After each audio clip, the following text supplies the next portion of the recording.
que o sol nunca vai parar de brilhar como o meu coração.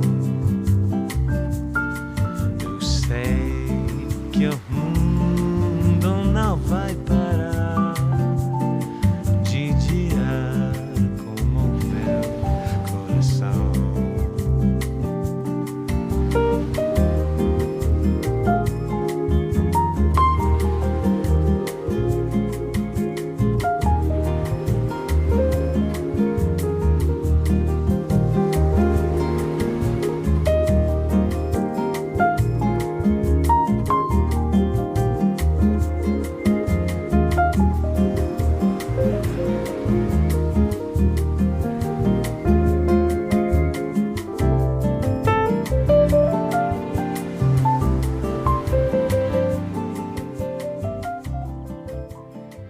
Donc, Michel, tu as découvert le Pérou dans quelles années? Qu'est-ce que je dis La caméra. Ben, ça remonte à très longtemps, relativement longtemps, au début des années 90, 93, 94, et c'était assez court, c'était 10 jours, mais dans un cadre particulier qui m'a permis de découvrir le Pérou dans des facettes qui ne sont pas tout à fait touristiques, quoique quand on va à Lima, ben voilà, il y a des passages obligés, mais je suis passé essentiellement, et c'est ce qu'on retrouve dans le livre, les bidonvilles de Lima, la ville minière Cerro de Pasco et finalement Cusco. Donc, dans les années 90. Toi, comment se passe le Pérou? Qui te parle du Pérou? Qu'est-ce qui te pousse à aller au Pérou? Alors, tu as fait allusion aux années 70. J'ai approché le Pérou, mais de très loin, comme militant d'Amnesty International, où j'ai eu l'occasion de suivre des dossiers de prisonniers individuels. À l'époque, Amnesty se concentrait très fort sur des cas de prisonniers individuels, et j'ai eu l'occasion d'écrire, de prendre contact avec la famille, d'essayer de trouver un avocat pour des prisonniers péruviens et colombiens. Donc, ça a été une première sensibilisation à la réalité de ce pays. Donc, je continue à penser que c'est un pays où la souffrance est aussi fort présente. Il y a le côté très festif, et il y a un côté de souffrance. On a l'impression qu'il y a une difficulté à sortir des drames qui sont les siens, notamment politiques. On le vit encore maintenant, il y a une instabilité. Enfin, je n'y suis plus allé, mais j'ai lu que récemment, il y avait encore des élections qui étaient un enjeu important. C'est vrai qu'il y a eu toute la partie du terrorisme, mais je ne sais pas si tu as connu, justement, puisque pour essayer d'arrêter ce terrorisme, ils ont ratissé très large et ils ont pris des raccourcis parfois un peu discutables, voire très discutables. Et il y a eu un père belge qui s'appelait Hubert Lancier, ou Lancy, selon les prononciations qu'on voulait bien lui donner, qui s'est occupé de tous ces prisonniers dont bonne part lui disait qu'ils avaient été désignés du doigt par un voisin envieux, etc. Et à ce moment-là, on avait un peu tendance à dire que la personne était présumée coupable et non pas innocente, et c'était à elle de démontrer son innocence. Et c'est lui qui a été un personnage qui a été très apprécié, parce qu'il a aidé les gens à essayer de pouvoir, un petit peu dans ce cadre, comme Amnesty International, comme ce que tu faisais, d'essayer de sortir des gens de situations, alors qu'ils étaient peut-être déjà dans une situation difficile elle-même, mais en fait, une situation encore bien pire, parce que je crois que les prisons à l'époque, et même encore maintenant, au Pérou, ne sont pas exactement le reflet de ce qu'on peut avoir dans celle qu'on a ici. Non, je ne connaissais pas le prêtre en question, mais quand moi je suis allé au Pérou, c'était la période du Sentier lumineux. Donc c'est une période que l'on retrouve en arrière-plan dans cette histoire, puisque le personnage principal part sur les traces de sa mère, qui est une Belge qui partait pour des missions et qui a disparu au Pérou. On ne sait pas exactement ce qui lui est arrivé, et donc elle a envie de comprendre ce qui est arrivé à sa mère, dont elle n'acceptait pas le fait qu'elle aille s'occuper de populations aussi loin, au détriment détriment de la vie de sa propre famille. Et donc, à un moment donné, au décès du père, elle ressent le besoin de retourner sur ses traces et de comprendre ce qui est arrivé à sa mère. Et on va découvrir que la mère a, au nom d'un idéal, qui est l'idéal du serment d'Hippocrate, soigné à la fois les populations, mais aussi les gens du sentier lumineux. Et donc, à un moment donné, elle a brouillé les pistes et elle s'est retrouvée prise dans le conflit qu'il y avait à l'époque entre le sentier lumineux et les autorités et les groupes paramilitaires, comme l'étaient les paysans de la région. Tout à fait. Et mon idée, c'était d'ailleurs de faire rencontrer cette femme belge avec les populations féminines sur place. Parce que moi, ça a été ça ma découverte au Pérou, c'était la détermination des Péruviennes à se battre pour la survie de leurs enfants. Je rencontrais des hommes qui étaient surtout engagés dans des structures de type syndical, de type politique, mais les communautés, elles étaient surtout animées par les femmes. Et ça, c'est un aspect qui m'avait séduit à l'époque au Pérou, mais que j'ai retrouvé après dans d'autres continents, en Afrique, un peu moins en Asie, mais en Afrique, c'est la même chose. Et j'entendais ce matin une interview de Michel Simon, qui, dans les années 65, se plaignait de voir déjà disparaître les oiseaux dans son jardin, et il disait j'ai vraiment plus beaucoup d'espoir pour l'avenir de l'humanité, en 65. On a envie d'envoyer cette vidéo aux climato-sceptiques. Enfin, moi je ne dis pas climato-sceptiques, je dis les climato-je m'en foutistes, parce que je trouve qu'il y a suffisamment d'arguments maintenant pour ne plus être sceptique. Et il disait je n'ai plus d'espoir pour la survie de l'humanité, sauf peut-être à travers les femmes, parce qu'elles sont les dernières à être en contact avec le vivant. Et c'est un peu ce que j'avais ressenti au Pérou. Et à un moment donné, je fais un parallèle entre les femmes que j'ai vues, notamment dans les opérations Vaso de Leche, verte lait, distribution de lait aux enfants avant d'aller à l'école, où il n'y avait que des femmes derrière leur grande marmite, et la Pachamama, ce rapport que ces femmes peuvent avoir avec la terre-mère, c'est presque consubstantiel, j'ai envie de dire. Et je lisais le livre de Philippe, que j'ai terminé juste avant d'arriver, et il y a quelque chose qui m'a fort parlé. Tu citais à un moment donné l'Odyssée d'Homère, oui, et les différents niveaux de communication qu'on peut avoir, le corps, l'esprit, et puis quelque chose de prémonitoire, qu'on pourrait, enfin c'est pas dit comme ça dans ton livre l'intuition féminine, mais parfois il y a de ça aussi, ce rapport avec la nature qu'on a peut-être perdu ici, et peut-être ce 6e, ce 7e, 8e sens, avec des choses qui sont essentielles, qui sont vitales, et que peut-être on retrouve un certain intérêt aujourd'hui, vu la situation générale.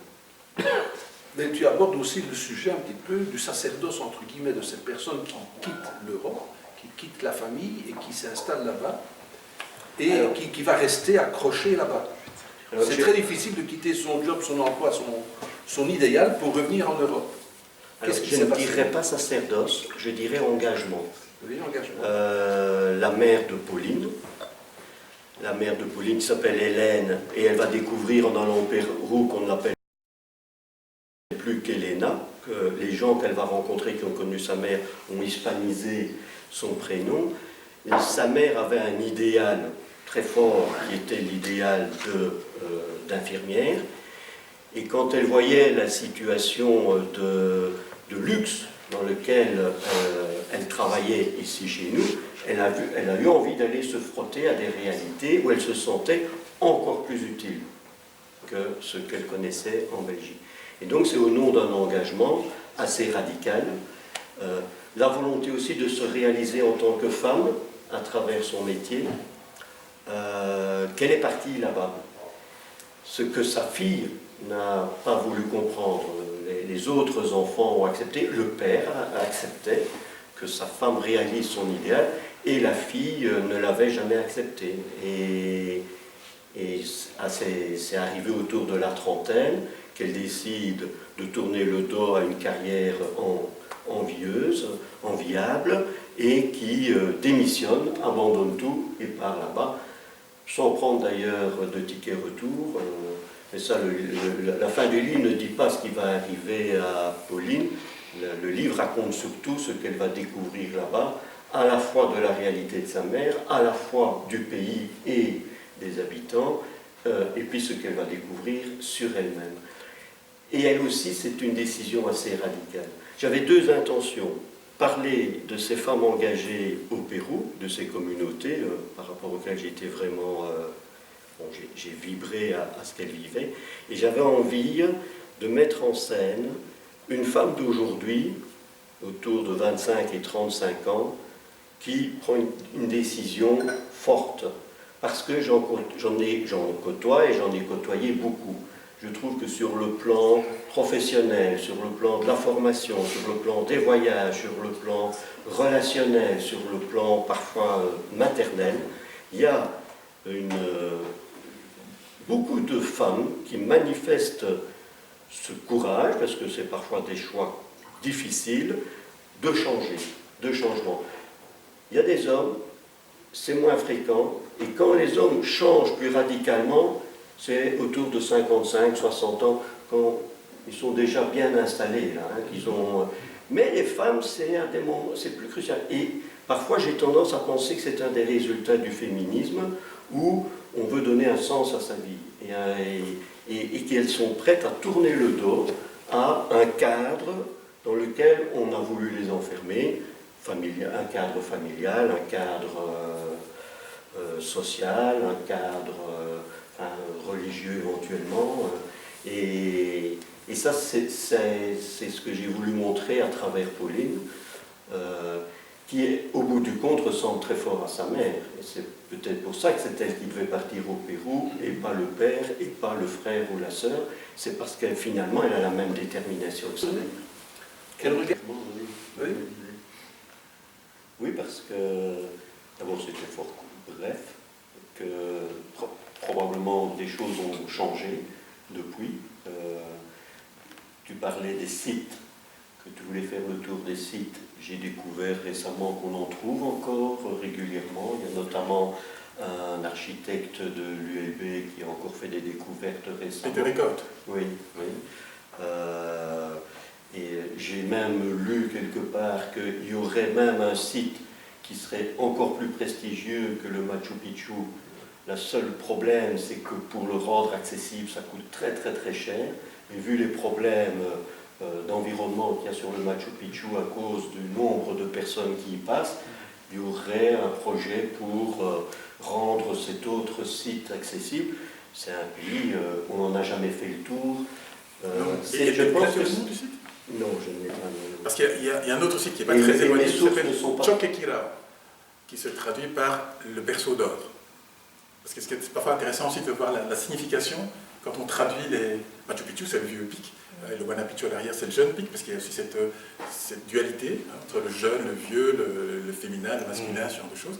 Mais Choquequirao, par exemple, c'est un site qui est proche de Machu Picchu. D'ailleurs, on sait faire tout un circuit qui passe par Choquequirao et puis qui va rejoindre Machu Picchu ou aller plus loin sur Espiritu Pampa et des choses comme ça dans la partie déjà amazonienne de la jungle de montagne, puisque ce pays est extrêmé, puisqu'il a la côte, il y a la cordillère des Andes et puis il y a la jungle de montagne, le bassin amazonien. Mais déjà rien qu'en entendant Guy, ça me donne envie d'y retourner. Oui. Ah mais je t'y convie. Créateur de... Si, voilà, Pérou, nouvelle découverte archéologique dans la zone. Ollantaytambo. Voilà. Donc Ollantaytambo, c'est dans la vallée sacrée, entre Machu Picchu, Pisac, le long du fleuve Vilcanota ou Vilcanayo. Donc c'est peut-être ça que tu as entendu parler, cette nouvelle découverte. Mes sources, je n'en ai pas beaucoup, c'est le soir en général. Ah, d'accord.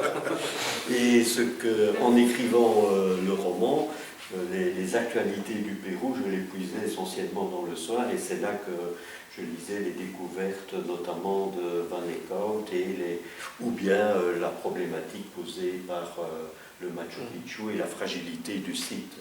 Tout à fait. Je crois que le Pérou est avec la Mésoamérique et l'Égypte, une des parties du monde où il y a le plus de sites qui ont déjà été découverts, de plus de sites qui sont à l'étude et le plus de sites pour lesquels on pense pouvoir aller les mettre à jour parce qu'on sait déjà où ils sont.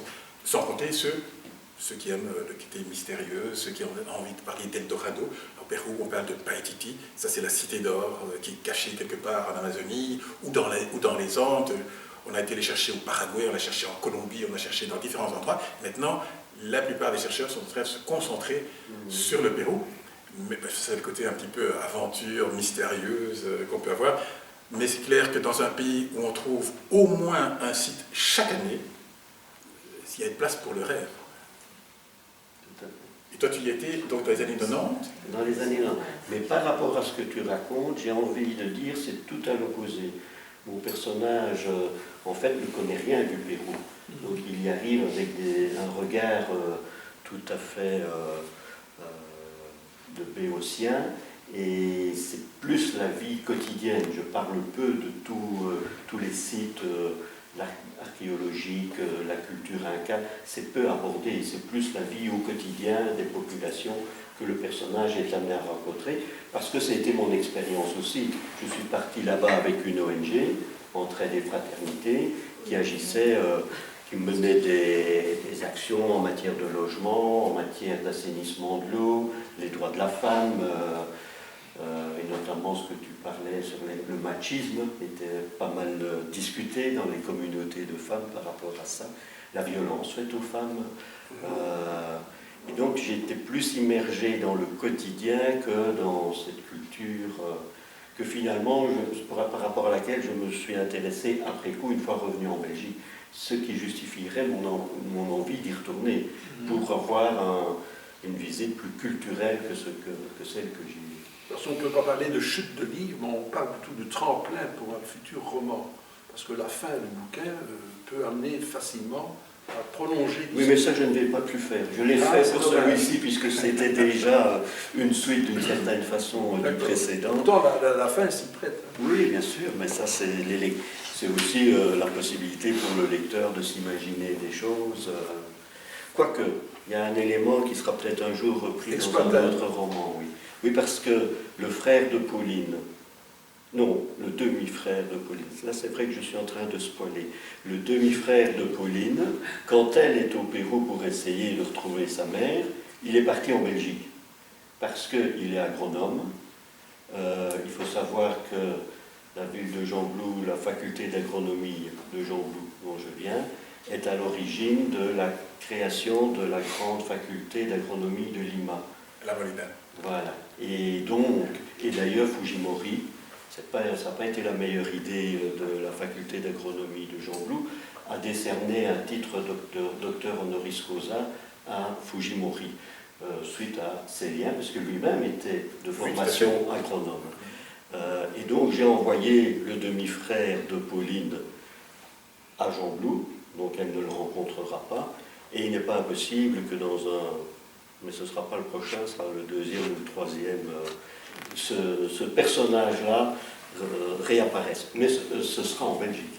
C'est le vieux juif errant Vincent Hegel, quoi, qui se reproduit, qui va revenir et qui va voyager pour donner naissance à quelque chose. Oui, mais je pense aussi que c'est toutes ces connexions qui peuvent exister d'un roman à l'autre. À un moment donné, on a un peu démiurge, on se crée son propre théâtre. Et parfois, c'est même les livres qui génèrent ça. On n'en est pas toujours maître, mais il y a des liens qui se créent d'un livre à l'autre, et c'est vrai qu'on retrouve ça très fort dans l'œuvre de Vincent, qui est beaucoup plus ample, mais on retrouve des personnages d'un roman qui ont pu être dans une nouvelle d'ailleurs.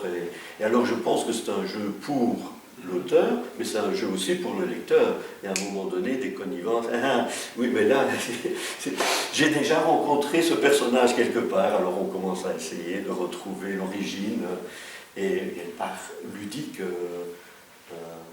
Mais les ludiques, et en même temps, c'est un peu la vie aussi. On a ces connexions les uns avec les autres. Voilà, on se retrouve ici.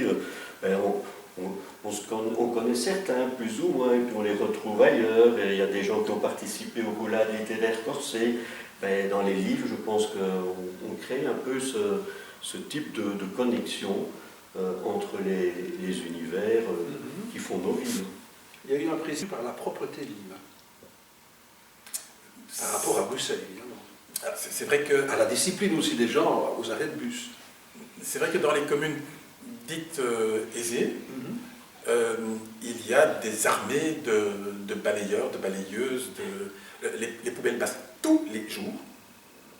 Il n'y a pas de jour creux, enfin peut-être le 1er janvier encore. Sinon les poubelles passent tous les jours. Surélevé sur un piquet, dans une corbeille. Voilà. Et puis pas que les chiens errants ou quoi, ils grattaient dans les sacs, c'est la mesure en voit. Et tous les ménages peuvent laisser enfin, la devanture à certaines heures, on leur dit à telle heure à telle heure, pour éviter que les chiens errants ou que des gens qui sont un peu plus dans le besoin n'ouvrent pour essayer de trouver ce qu'ils pourraient utiliser et puis le laisser éparpiller.